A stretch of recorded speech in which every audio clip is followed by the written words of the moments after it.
This Torah class is brought to you by TorahAnytime.com. Okay, good morning, Rabbi. Bruchim Abam to the Koilel Agar de Pirka here in Kew Garden Hills, New York. Yes. Parshas Terumah. V'asuli mikdash v'shachanti b'seicham. Rebbe Shem gives Moshe Rabbeinu the command, they should make for me a mikdash, and I will dwell in them. And before we start to analyze the nuances of the pasuk, let's immediately pick up on the fact that the topic of the Mishkan is a topic that occupies more space than any other topic in the Torah by far. Not even close. I mean, there are many mitzvahs in the Torah. There's 613 mitzvahs. A lot of them are important mitzvahs. Shabbos, for instance. It speaks about Shabbos a lot. But if you were to gather together all of the psukim that speak about Shabbos, you have psukim in the Aseret HaDibros, you have in Vayakel, you have in Kisisa, a few here and a few there, you add them all up, you don't even get close to an entire Parsha. And that's Shabbos, which is considered the most chamor of all the mitzvahs. And yet when it comes to the topic of the Mishkan, by far, the Mishkan occupies more space than any other inyan in the whole Torah. Why is the Mishkan such an important topic? After all, Rabbi say, the Torah is the mind, so to speak, of God, of the Ribbon Shalom, and that means what occupies Hashem's attention more than any other subject in the Torah is the Mishkan. Why is this so central to Hashem, to the Torah? Even more, especially in light of the fact we don't even have a Mishkan. The majority of our history, we didn't have a Mishkan. The Mishkan only stood for 40 years. Even the house you live in, if I would ask you, what are the dimensions of your house? Nobody knows. I know exactly how it's this feet by that feet. Most people don't know. And most people don't even know the dimensions of the room they sleep in every single day. Or neither do they care. As long as when they hit the sack, they have enough room to stretch out their legs. They don't really care how long it is, how tall it is, how wide it is. Did you ever sit there measuring your bed, how high the bed is, how wide the bed is, your table? Nobody really cares as long as it does the job. And the Mishkan, unless you fall off, the Mishkan, we have to know the box, the Arayin is this wide, by this long, by this high, it's made out of this material, this kind of wood, that kind of wood. Who cares what kind of wood it's made out of? We don't even have it. Even people who do know the dimensions of their house, I guarantee you that every year on the anniversary that they bought their house, they don't take out the book and chazer it over in a truck. Oh, that's the lot is da-da-da, and the house is da-da-da, and the table, and the chair, and the candelabra. Nobody really cares. And yet, we come to the Mishkan, we only had it 40 years, and every single year we lane it again and again. And now it's not enough to have Parshas Terumah Tetzaveh. We have to chazer it over, Vayakel Pekudei.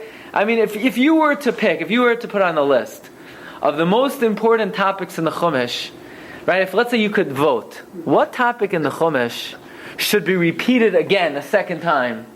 And I ask you to make a list of the 100 things that you feel should have gotten a second Parsha. Nobody in this room would have come up with Mishkan as one of the answers.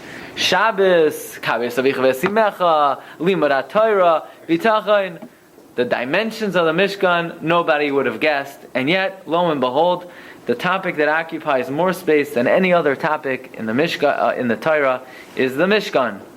Well, let's take a look back at the pasuk. Pasuk says, "V'shachanti b'soicham," and I will dwell in them. And the Alshich HaKadosh asks the famous question, what do you mean b'soicham in them? We're talking about the Mishkan. It should say b'soichai.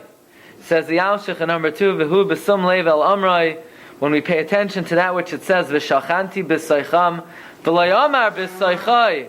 Why doesn't it say in it? Why does it say in them? Also, k'cherel asher ani mareh oisecha. In all that I show you.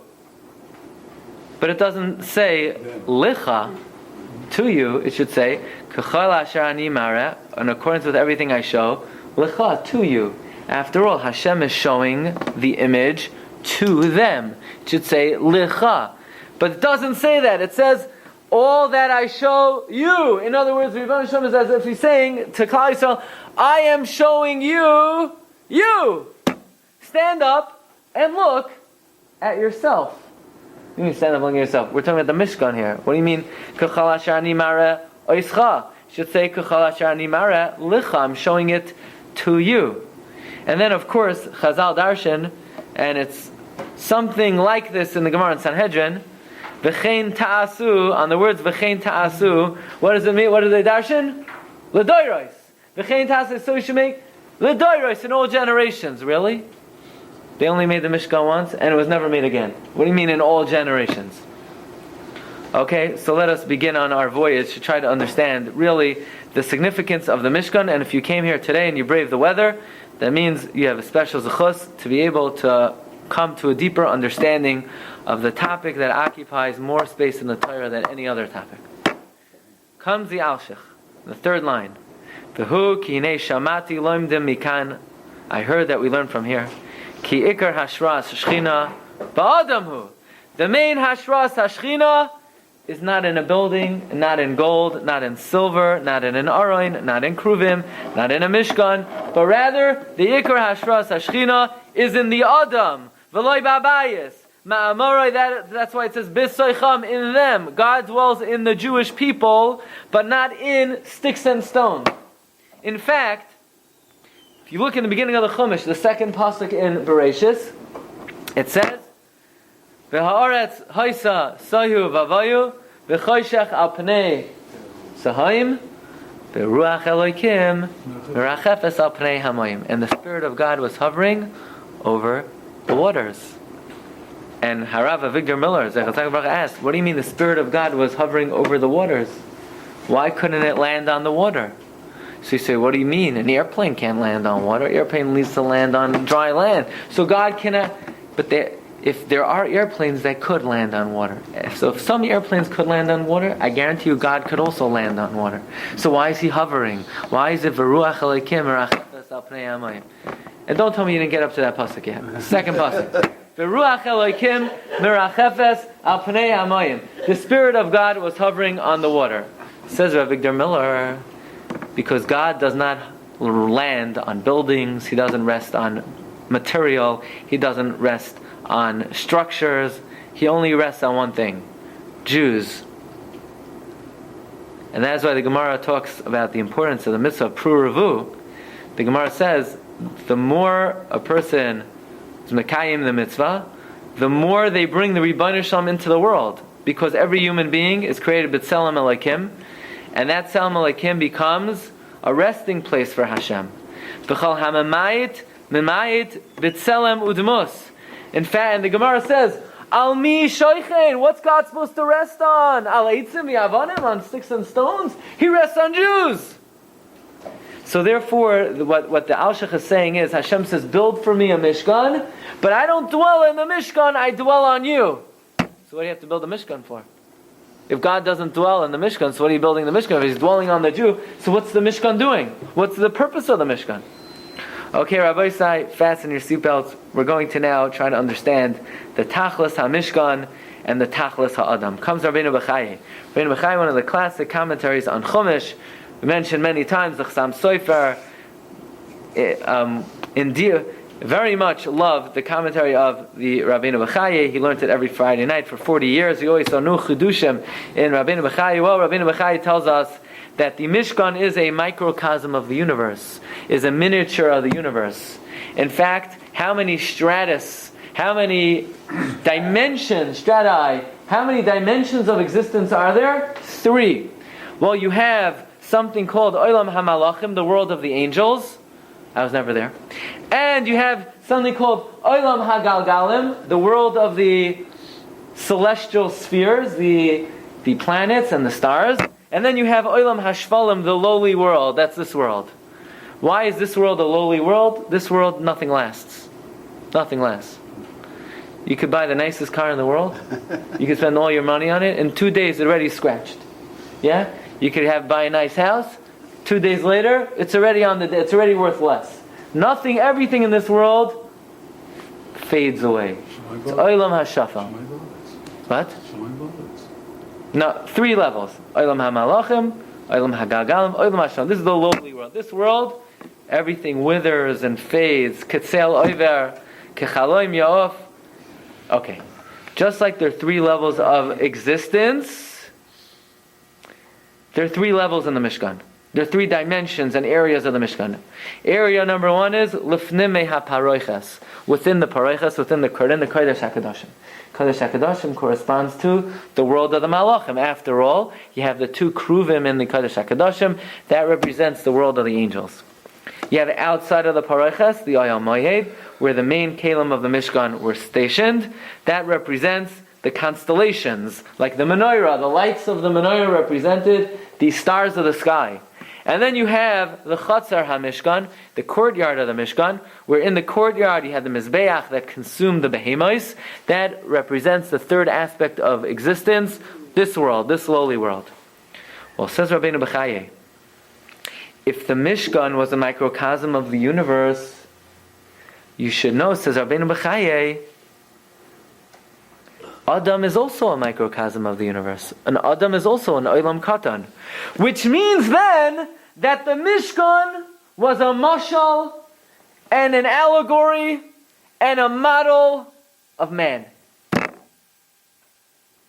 In other words, when you look at the Mishkan, you understand man. It's a representation of man. And just like man has 3 parts to him, we'll see what they are. The Mishkan had 3 parts. The Mishkan's 3 parts again were Lefnim me'apareches, the Kodesh HaKadoshim, Michutz HaPareches, the Kodesh, and the Chatzar. Well, man has 3 parts. You ready for this? It's an amazing thing. Says Rabbeinu Bechaye about on the 8th line, in number 3. Says Rabbeinu Bechaye, in the Kodesh HaKadoshim, you had the Aron, you had the Luchais, you had the Kruvim. These are the most sanctified, the most lofty of all the Kalim, and that is why who dwelled there in the Kodesh HaKadoshim? God Himself, like it says, Chvoid Elokei Yisrael Aleim Malmala. Hashem is called Yoshev HaKiruvim. That corresponds to the Olam HaMalachim, and that corresponds to a certain dimension of man. What is that? It's called the Olam Hadibor, the world of speech, which is the head. And we hope we have one, right? That's the head. The head represents the Mishkan HaChachma. Chachma is in the head. That's where the Seichel is. That's where the Moyach is. That's where the Lev is. And that is why you wear your Tefillin Shel Rosh on your head. And who dwells on your Tefillin Shel Rosh? God Himself. Listen to this. It says Rabbeinu Bechaye, just like God rested on the Kruvim, God rests on your Tefillin Shel Rosh. What an awesome thought. He says, the Tefillin Shel Beroshoi Uvizroyoi are Keneged, the Moyach and the Lev. The heart and the mind represent the 2 Kruvim. Umikan tuchal lehizboinen dugmas hameniach tefillin v'kama gadol kochai. You know how great it is when you wake up in the morning to put on tefillin shel rosh. You become not like the Kohen Gadol who enters the Kodesh HaKadoshim. You're much greater than that. You are like the Aron and the 2 Kruvim. When you put on the tefillin shel rosh, you should know God is on your head the way He was in the Kodesh HaKadoshim.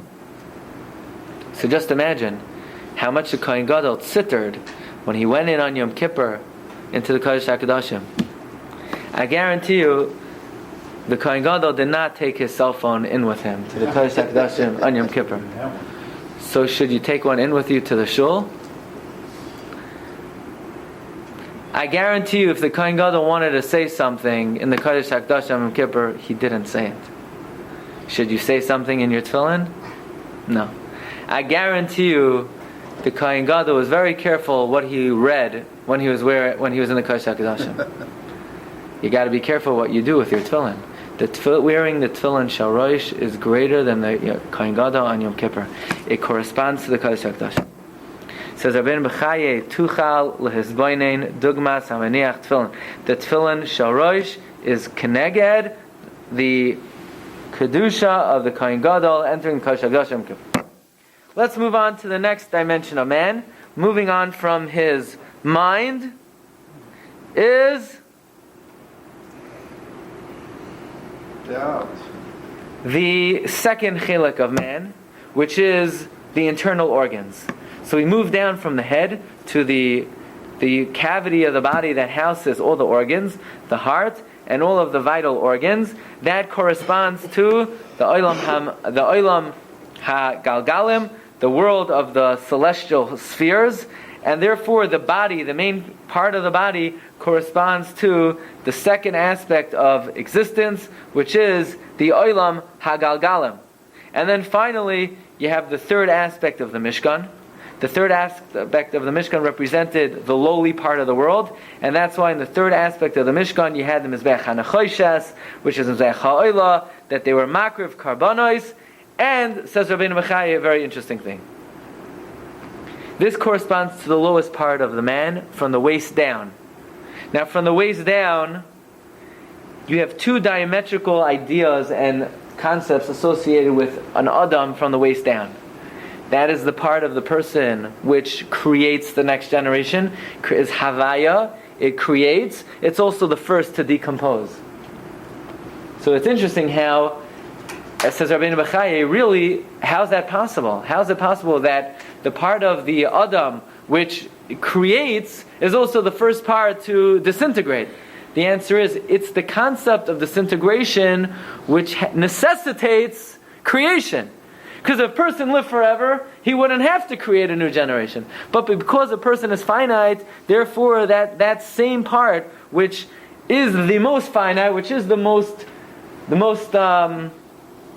first to go, is also that which spawns the future of man. And therefore, says Rabbeinu Bechai, this corresponds to the area of the Beis HaMikdash and the Mishkan, the Mizbeach HaNechoshes, which on the one hand, the Mizbeach HaNechoshes is constantly consuming and decomposing the animals, but also creating new life and new bracha for Klal Yisrael. So says Rabbeinu Bechai, the three parts of man are represented by the three parts of the Mishkan. The mind corresponds to the Kodesh HaKadoshim. The area of the body that houses the internal organs corresponds to the Kodesh. And the lower part of man corresponds to the Chatzar and the Mishkan. Says the Shlah HaKadosh, an amazing thing. Look at number 4. That is why, says the Shlah, it says, V'shachanti b'soicham. It doesn't say in it. Why? Because really the Rebbeinu Shalom rests in the Jew. Ki kol adam mechuyav lasos mikdash. Hashem wants every person to make a mikdash. Me? I should make a mikdash? I don't have gold, I don't have silver, I don't have copper, I don't have oiros techashim, I don't have atzei shitim, I don't have shemen lamar, I don't have besamim l'shemen hamishcha, I don't have k'taras hasamim. The answer is, forget that. Make yourself into a mishkan. Says the Shla, the same thing. The tefillin is like the merkava. So a person who's maniach tefillin becomes a mikdash himself. And let's begin now by going through a few opinions in the Rishonim of which parts of the Mishkan, what do they correspond to in the Adam. We begin with the Rambam. Rabbeinu Yerucham of Mir in the Sefer Das Torah, he quotes the Rambam in the Sefer Pirkei HaHatzlacha. I'm sure you all have heard of the Rambam Sefer Pirkei HaHatzlacha, right? No, me neither. Good. I never heard of the Sefer Pirkei HaHatzlacha of the Rambam. So I was surprised to learn that the Rambam wrote a Sefer Pirkei HaHatzlacha. I know he wrote the Yana Chazak, and he wrote the Pirsha Mishnayos, and he wrote the Mar Nevuchim, but I must confess, I never heard of the Sefer Pirkei HaHatzlacha. So I called up an expert, I called up Professor Shneir Lyman. Did the Rambam write Pirkei HaHatzlacha? He said, well, if you look in the two-volume... What? From this neighborhood. From this neighborhood, yeah. See, they have good people in this neighborhood. and I don't know, I can't tell you exact his address at this moment, but he does live in the neighborhood. It's like this. If you look in the two-volume work of the Geras HaRambam, in the back of it is a little kunshus called Pirkei HaHatzlacha with a hakdama that says the Rambam never wrote Pirkei HaHatzlacha. It's a forgery. But in any event, it is ascribed by many to the Rambam. And in the Sefer, the following analogy is made. And that is, the Mishkan is a dimyon to man. So, beginning, says the Rambam, with the two kruvim. The two kruvim have wings, right? Well, what part in the body hovers?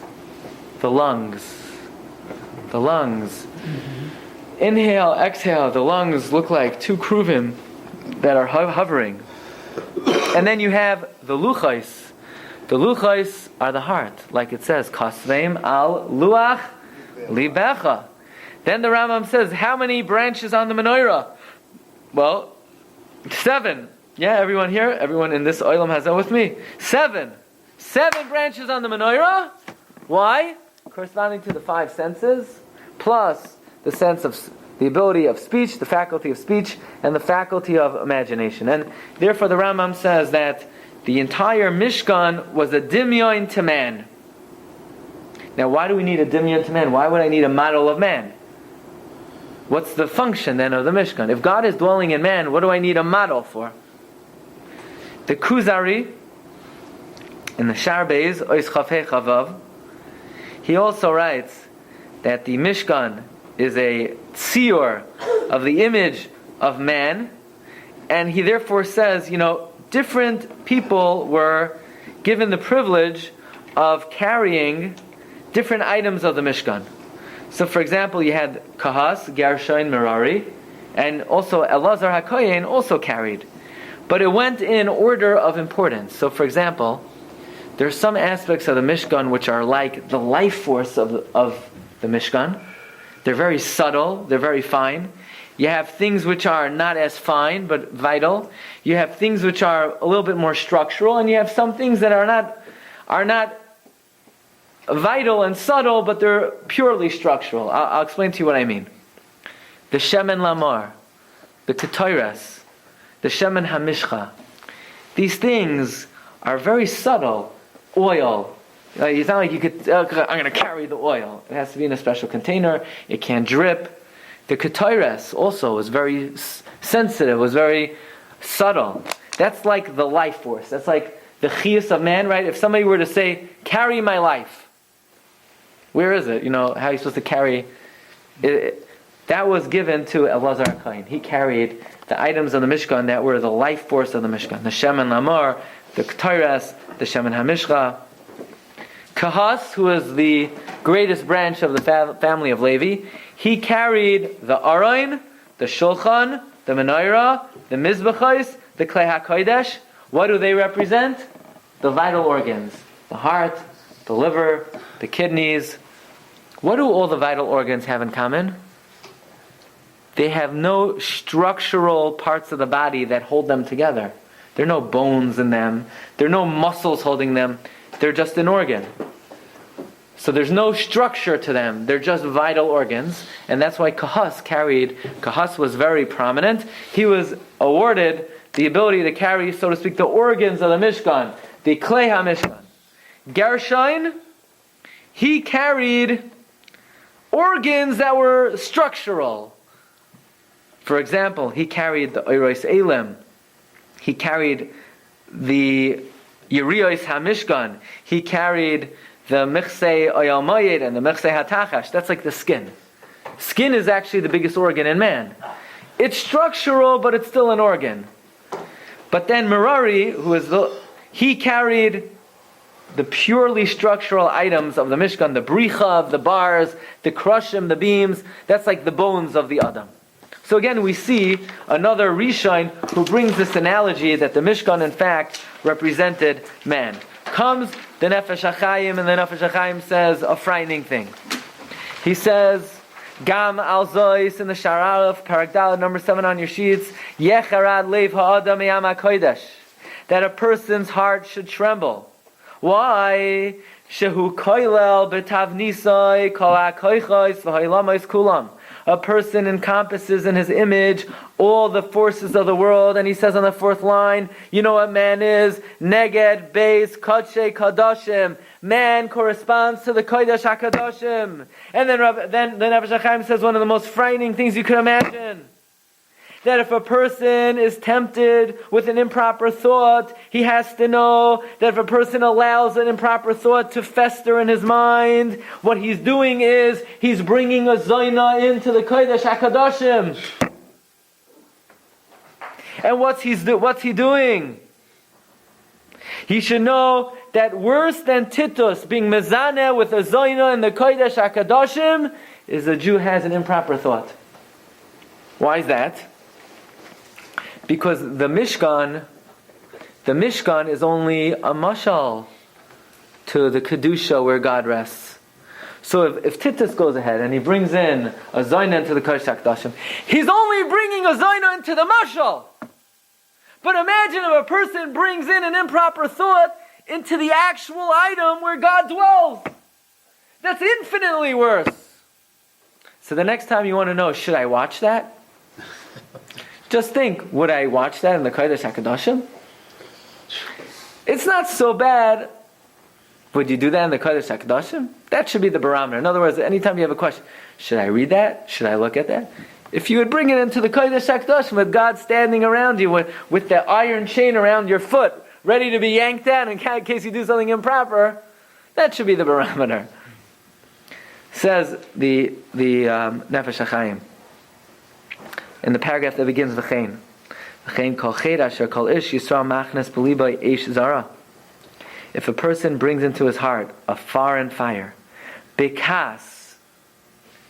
Let's say a person gets angry. A person should know that getting angry.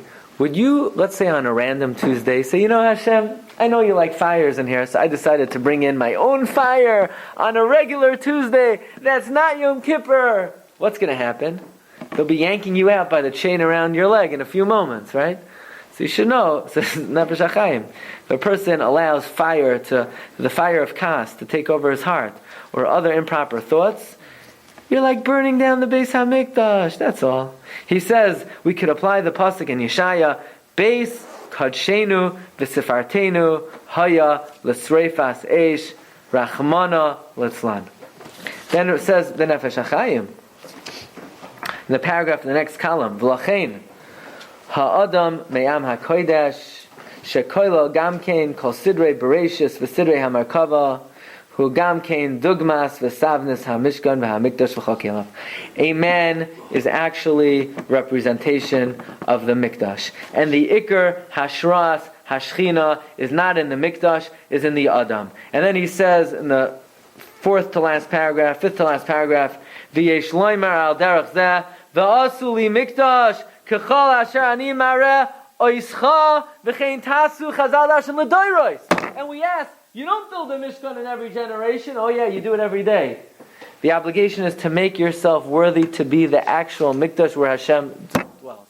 In other words, when you put on your tefillin, you need to be thinking, you should know right now, whatever Hashem did in the Kodesh HaKodashim was none. That was just like practice run for my Hanachas tefillin today.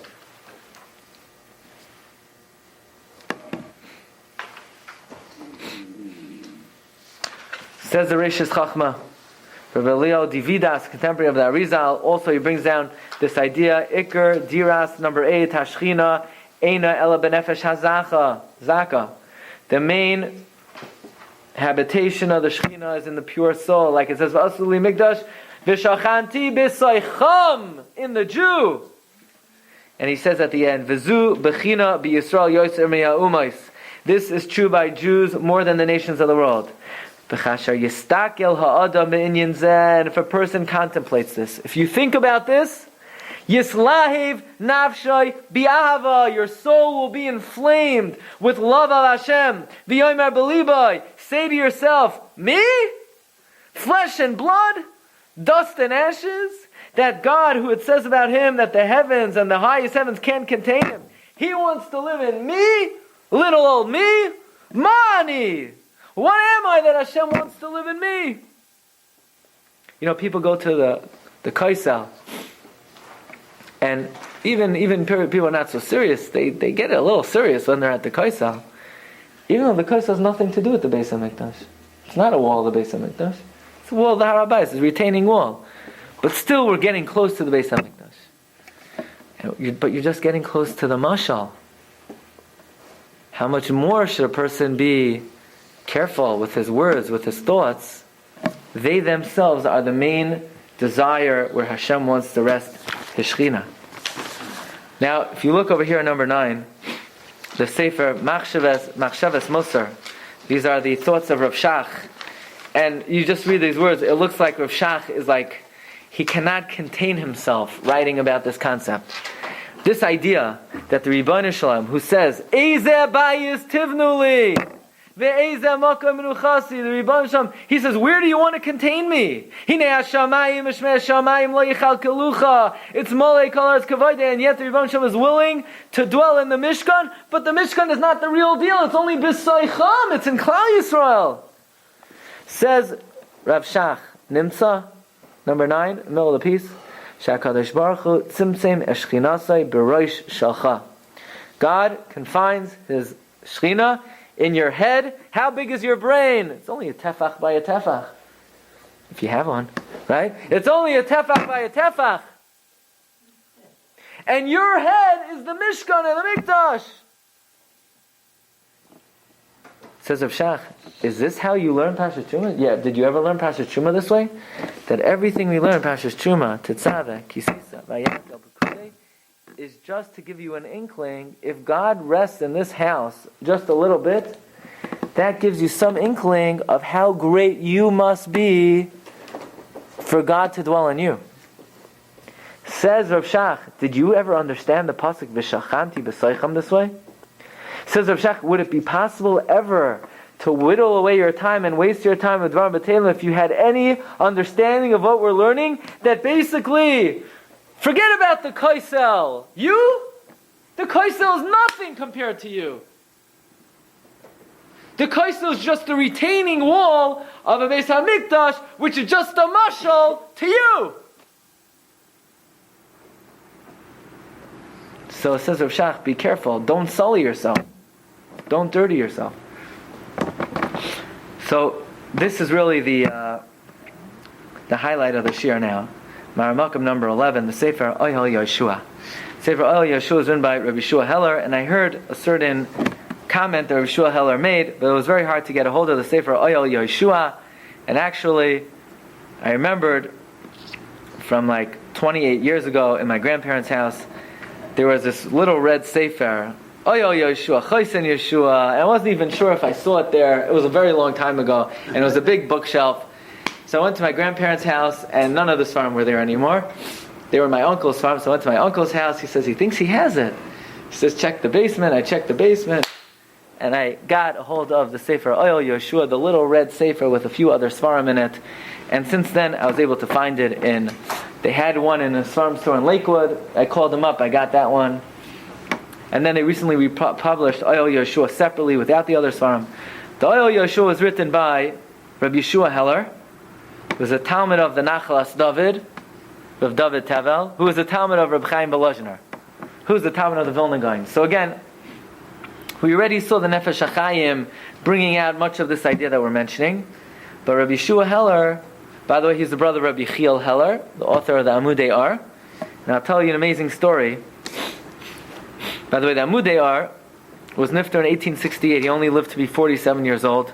Rabbi Shua Heller lived from 1814 to 1880. They had two other brothers who were two great Gedolei Hadar as well. In fact, the story goes that his mother, Rabbi Shua Heller's mother, was an Isha Tzadekas. She was a very brilliant woman, a very modest woman, and she was Asad L'Gedula. Everybody knew one day she would marry one of the Gedolim. And when she reached marriageable age, someone spread a rumor about her that she did something inappropriate, completely destroyed her reputation. And nobody wanted to marry her. Well, what could the parents do? They have to marry her off to somebody. So they think the wagon driver? No. She was not even right for the wagon driver. So they gave her to the wagon driver's shamish. He was such an Amoretz, he didn't know an Aleph from a bit. And she married him. And her whole life, she said the following tefillah. She said, Ribono Shel Olam, I was not Zoicha to marry Gadol Yisrael. At least allow my children to be Gadol Yisrael. And in fact, she was Zoicha to 4 of the all-time great Gadol Yisrael, Rabbi Shua Heller, Rabbi Chiel Heller, and 2 others. If you look in the Shas Tshuvas Amudei Ar, every tshuva, Kamat every tshuva of Rabbi Chiel Heller is signed off, Ha'olav, the afflicted one, Yechiel Heller. Why did he write Ha'olav? Because the mother always offered the following tefillah. V'la'aluvas nefesh toishia. V'la'aluvas nefesh. She offered that tefillah her whole life. And in honor of his mother, he would sign off his name, He'olav Yechiel Heller. The afflicted one, Yechiel Heller. Well, there's another version of the story. Rav Shach had another version of the story. Why Rabbi Yechiel Heller would sign off He'olav. The legend was that there was once a woman who was stuck in a bad marriage, and the only way to get her out is she was actually married off as a katana. If the katana would do miyun, that would free her from the marriage. The only problem is the Ramah writes that Bezman Hazeh we don't do miyun. But Rabbi Yechiel Heller felt under the circumstances, since Me'ikar Adin was mutter, and it was only a minhag, to free her from the Gehenim she was in, he allowed it to go. But he had such tsar his whole life that he went against the Ramah, that he called himself Ha'olav, the afflicted one. Which is a very big limud. Very big limud. So I want to say, nowadays women could wear tefillin. Really? The Ramah says they can't wear tefillin. You have to be very careful before you go against the Ramah. Very careful. You can't tamper with the Ramah. Can't tamper with the Ramah. It's just side points. But anyway, getting back to what the Oyel Yehoshua says, or Yehoshua Heller brings this idea, and he quotes the Zohar HaKadosh, how every limb in the man, how every part of man, how every body part of man corresponds to another, a pertinence of the Mishkan. Says Rabbi Yehoshua Heller that even though who am I to enter the secrets of Hashem and to explain the secrets of the Zohar, but Torah he, and let me offer the way I understand it. He says, I'm going to tell you, Im kolzeh amina be mishiura deliba. I'm going to say to you something the way I evaluate. Says Rabbi Yehoshua Heller, the face of a man looks like the Beis HaMikdash. And just like the Beis HaMikdash had three main parts, the face of the man has three main areas. Well, the holiest area of the face is the Chelek HaElyon. We're on number 11, the second column on page 3. Says Rabbi Yehoshua Heller, the holiest part of man is his forehead. Because in the forehead is the mind. And before the forehead has two membranes. After the forehead are the eyes and the nose. And after the eyes and the nose is the mouth. So basically you have three areas of the face. You hear this?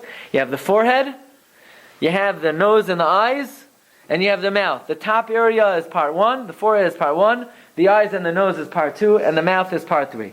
Says Rabbi Yehoshua Heller, the same way you have three parts of the face, you have three parts of the Beis HaMikdash. The forehead corresponds to the Kodesh HaKadoshim. That's why, where did the Kohen Gadol put the tzitz that said Kodesh Lashem? On his forehead. So you say, what? What does the forehead have to do with the Kodesh HaKadoshim? What about the Arayin and the Kruvim? Well, says Rabbi Yehoshua Heller, in the Mishkan and the Kodesh HaKadoshim, you had the Arayin and the two Kruvim. Kruv echad mikatza mizeh, uchruv echad mikatza mizeh. So too, in the brain, you also have three chambers, which the Zohar calls Chachma, Bina, and Das. You have the three chambers of the Moyach, Chachma, Bina, and Das. The Moyach corresponds to the Kruvim and the Arayin. The Arayin and the two Kruvim. Let's move down. So that's the Kodesh HaKadoshim. So if you want to know, should I think about it? You have to know your mind is the Kodesh HaKadoshim. Says Rabbi Yehoshua Heller, the next part of the face are the two eyes and the nose. He says that's an easy one. The menorah in the south, the shulchan in the north, and the mizbech haktoras in the middle. You ever realize that people's noses are not right between their eyes? Right? It's lower. Everybody, everyone in this room, their nose is not in between their two eyes. It's just like the menorah and the shulchan were right opposite each other, and the mizbech haktoras was a little lower down. And the Gemara asks, why don't you put the mizbech haktoras smack in the middle of the menorah and the shulchan?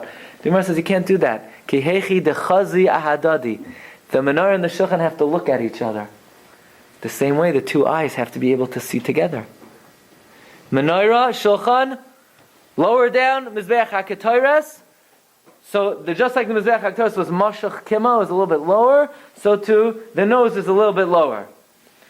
And then we move down to the Chatzer, the mouth. That's a no-brainer. The mouth represents Mizbeach Ha'olah. What does Mizbeach Ha'olah do? It consumes and consumes and consumes karbanos. That it's called Achilas HaKarbanos. Okay? So says Rabbi Shua Heller, the forehead is the Kodesh HaKadoshim, the Kruvim and the two Kruvim and the Aron. The eyes are the Shulchan and the Menorah. The nose is Mizbeach HaKetores. The mouth is the Mizbeach Ha'olah. But let's take it further, says Rabbi Shua Heller. Says Rabbi Shua Heller. Siman Chav Ches, page 4. How awesome is this image? On this a person needs to tremble. Do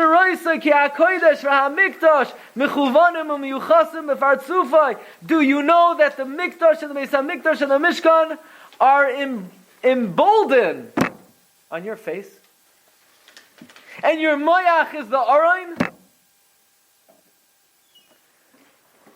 Says Rabbi Shua Heller, the pasuk says in Eicha, the pasuk says that of all of the Benois Iri, of all the parts of the body, the one that gives us the most trouble are the eyes, right? It says in Eicha Perek Gimel, Eini oilal nafshi mikol Benois Iri.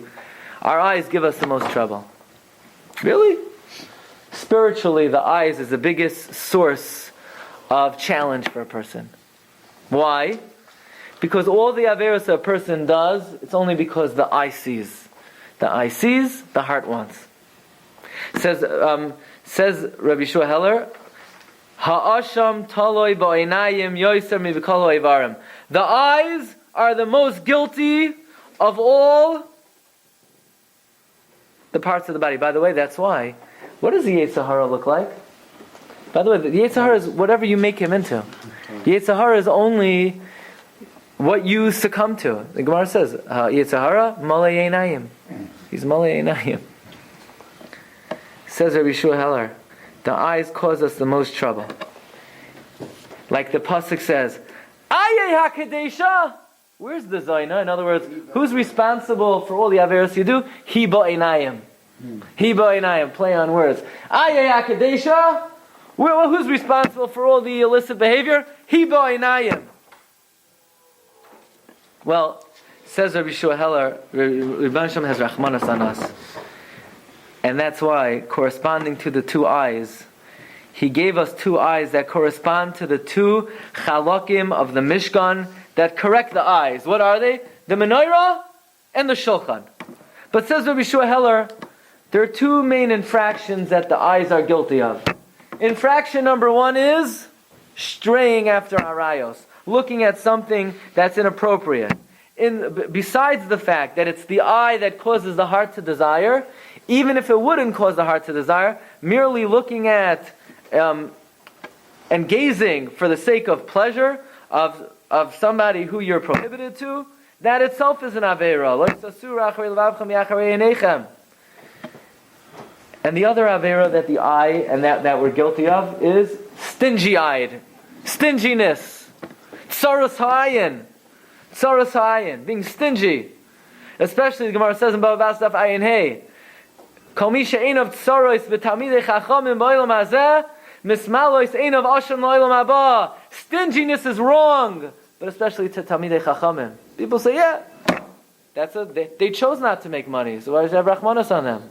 It's their fault they entered that profession. No, more than any other tzaras ha'ayin, says the Gemara Bava Basra. So we have two big averos to the eyes. Avera number one is straying after your eyes for arayos. Avera number two is stinginess of the eyes. Well, Baruch Hashem, Hashem gave us two ways to correct them. One eye is corresponding to the menorah. It says Rabbi Shua Heller, if somebody allowed his eyes to stray and used his eyes for something inappropriate, the way to correct it is learning Torah. You deprive your eyes from sleep and learn Torah. Like the Gemara says, Kol hanoisein divrei Torah to avis Rab Nasan al libay ma'avirin mimenu herhure avera. In other words, person comes to the shiur. It's not always easy to stay up. For the Maggid Shiur, it's easy for him to stay up. I mean, the Maggid Shiur is not going to fall asleep. But it's not so easy to sit there and to keep up. Sometimes you have to basically pull your eyes up. Oh, that's a big Indian. Every time you hold up your eye from closing, you correct the eye that strayed. And the eye strays. When a person keeps himself up to learn Torah, that's correction for the eye that strays. That's the menorah. The menorah is Torah. Like the Chazal say, Haroitza lahachkim. Do you want to become smart? Yadrim. You go to the south. V'simanach, what's the siman? Menorah Shabadarim. The menorah was in the south. That's why Jews go to Miami Beach. Why? Haroitza lahachkim. Yadrim. You want to be smart? You go to the south. But it's a joke. But v'haroitza lehashir. If you want to become wealthy, Yatzbin. You go to the north. You go to New York. Why? V'simanach shulchan shabetzafon. The shulchan is in the north. What's the other avera of the eye? Stinginess. So how do you correct that? You set your table and you invite people to your table and you're mahana acherim mi mamaynoi. You give to other people from your table. So here you have two eyes. The two eyes are susceptible to straying after arayos and to stinginess, but luckily the two eyes correspond to the menorah. The menorah is Torah that corrects the straying of the eyes, and the other eye is the shulchan. But Rabbi say, a person has to be very careful with their eyes. To realize the eye is the menorah hatahira. The eye is the menorah hazav. The menorah represents like Karas HaKadosh Baruch Hu B'Islam Yisrael B'Shosh Tar Shel Peh. The Shechina was on the menorah. You have to be careful. The eyes have kedusha. Person has to be careful not to be stingy-eyed. It's the Shulchan HaTahar. Says the Yehoshua, the nose. The nose is a Mizbech HaKetores. That's also very clear, very easy. Yasimu Ketores. Biapecha. That's the Mizbech HaKetores. And also, it also has to be Masakin, because the desire for arayos also comes with the smell of arayos, the perfume of arayos. And to counteract that is the Mizbech HaKetores. Says Rabbi Shua Heller. That is why somebody who protects themselves and guards themselves and guards their senses and their vision and their hearing, they will be zoiche lerois pnei hashchina. Because if they maintain the kedusha of the panim of an adam, they will also bask in the glory of Hashem Lasalavai. Now we understand, says Rabbi Shua Heller, how the Arizal could look at a person's face, and it's brought down in the Sefer Charedim that the Arizal will look on your face, and he could tell every avera you did. How's that? How's that? The answer is the face of the Adam is it's the Beis HaMikdash. And the Arizal could look at the eye and see, Taka, is that a menorah? Is that a shulchan? Is that a Mizbech HaKetores? Is that a Kosh HaKodashim? In fact, the story goes that one time Talmud came to the Arizal, and the Arizal said, "Get out of here, you did Sar Bali Chayim." And he didn't know what he was talking about, and sure enough, somebody in the family didn't feed one of the chickens, and the next day he took care of it, and the Arizal said, "You're good, you're clean, you're good to go." So therefore, says Rabbi Shua Heller, how careful we need to be to preserve our bodies b'kedusha, because the kedusha of the Beis Hamikdash, the kedusha of the Mishkan, was only a replica and an image of the Adam. But here's the clincher. Says Rabbi Shua Heller, if the Beis Hamikdash were just a mashal to an Adam, and we know how many limbs an Adam has, we're created in the image of Hashem, and we know we have 248 limbs, Evarim, and 365 sinews, and we're created in the image of Hashem, and the Mishkan is a mashal to us, says Rabbi Shua Heller. All the Rishonim explain how different parts of the Mishkan correspond to the Adam. You have the Rambam we spoke out, we have Rabbeinu Bechaye, we have the Kuzari. But says Rabbi Shua Heller, Ha'amnam ki loivasi beside Hashem. Even though who am I to enter the secrets of Hashem? But if man was created with 613 limbs, is it possible then, says Rabbi Shua Heller, I started to add up all of the details and appurtenances of the Mishkan, and you have the 48 Krushim, and you have, right, 20 in the south, and 20 in the north, and 8 in the west, and you have 100 Adonim, 2 under each, that's 96 plus 4 under the Paroiches, and you have the 10 Urios, Hatachtoinos, and you have 100 Lulais, and you have 50 Karasim, and you have 11 Uriosizim, and you have 100 Lulais, and you have 50 Krasei Nechaishes, and you have 15 Brichim, and 96 Tabais. And you have 1 Paroiches, and you have 4 Amudim, and you have 4 Vavim, and you have a Masach, and you have 5 Amudim, and you have 5 Adonim under the Adnei Nechaishes, and you have 5 Vavehim Zav, and you have an Aroin, and a Kapoires, and the Kruvim. You'll only be able to count the Kruvim once, and that fits in well because it says Va'asu Kruvim, and you have a Shulchan, and a Menorah, Mizrach, Adonim, Mizrach, Ha'olah, and Makoim Hinichu Li Min HaShamayim, says Rabbi Shua Heller, that if you add up all the details of the Mishkan, 613 appurtenances and details of the Mishkan. How's that? Very simple. Because the Mishkan is just a mashal to man. And man has 613 Avarim. So obviously the model, right? Imagine somebody was given an assignment, make a model of the Mayflower. When I was in 2nd grade, I had to make a model of the Mayflower. Baruch Hashem, my mother did a very good job. But if you didn't do it right, the teacher's going to say, but it didn't look like that. So if the Mishkan is just a mashal to an Adam, the Mishkan too, lo and behold, says Rabbi Shua Heller, has 613 parts. So it's really a very ennobling thought that the Kedusha that resides in the Mishkan is only really to give you a glimpse of how much Kedusha you are capable of hosting in your body. In the Sefer Oyal Moshe, Moshe Shiner in a Flatbush, he brings down, he heard from Rav Chaim Shlomo HaKohen Portowitz, who I happen to know, who says that's pshat why it says, K'chol asher ani mara oischa. Everything that I show, not to you, everything I show you. When I'm showing you the Mishkan, I'm showing you a mirror. I'm showing who you are. I'm showing what you're capable of. I'm showing how much I love you. Because the Parshas Terumah is just to give a person some type of negia kosher, some type of small understanding that if Hashem is resting His Shechina in this building of sticks and stones a little bit, that's just to give me an image of how sanctified I could become. So says Rabbi Yerucham, an amazing thing. Let's make a Kal V'chomer.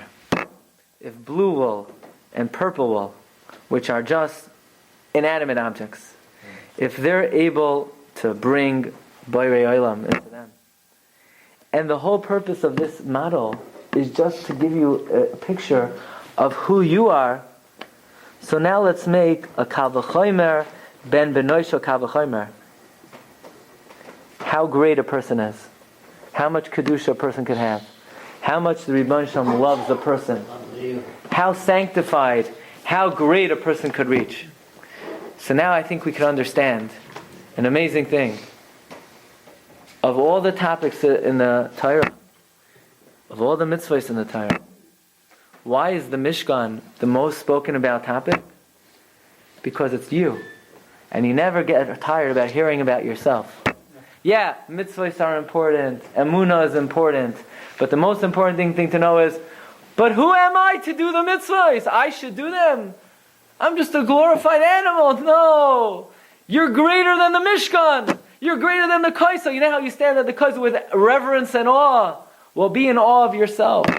Realize that every bracha you make, you're doing an avodah greater than the Kohen Gadol and the Kodesh HaKadosh. That was just in the model. Every mitzvah you do, you're greater than the Kohen Gadol. Every word you say, every thought you make.